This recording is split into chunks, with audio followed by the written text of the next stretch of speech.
Une journée emplie de nostalgie et d'émotion.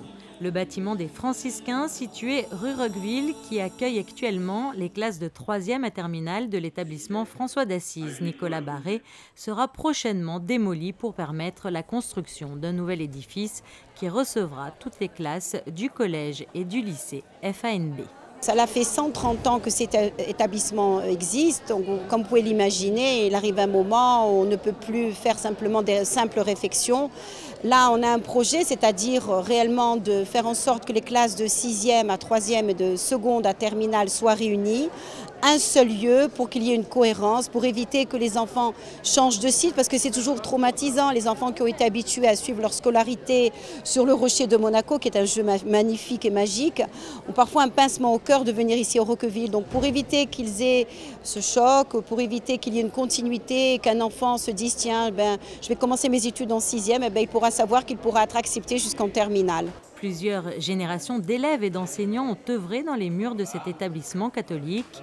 À l'approche de sa démolition, nostalgie et souvenirs se mêlent à cette journée. L'occasion pour la directrice de lever le voile sur quelques mystères que renfermait le dernier étage du bâtiment. Qu'est-ce que vous avez recréé ici comme ambiance ? Alors, dans cet étage, qui est donc sous les combles, on a essayé de recréer un petit peu ce qu'étaient les anciennes cellules des moines. C'est un endroit qu'on sait mythique pour les élèves, parce que, quels qu'ils aient été, dans leur scolarité, c'est un étage auquel ils n'avaient pas accès. Alors, on a recréé par conséquent ce qui est supposé être la salle de petit déjeuner des frères. On a recréé une cellule de moines qu'on a essayé de faire de manière un petit peu originale, une salle d'études, une salle de prière. Voilà, en récupérant des objets qu'on avait encore gardés. Et on espère que les visiteurs, grâce à ça, revivront un petit peu, ce qui est une force de cet établissement. Des anciennes tuniques des frères franciscains ont été retrouvées dans des cartons, des objets très anciens et précieux qui seront stockés momentanément et qui seront mis en valeur dans le prochain site. Et si le bâtiment des franciscains s'apprête à être détruit, restera la mémoire.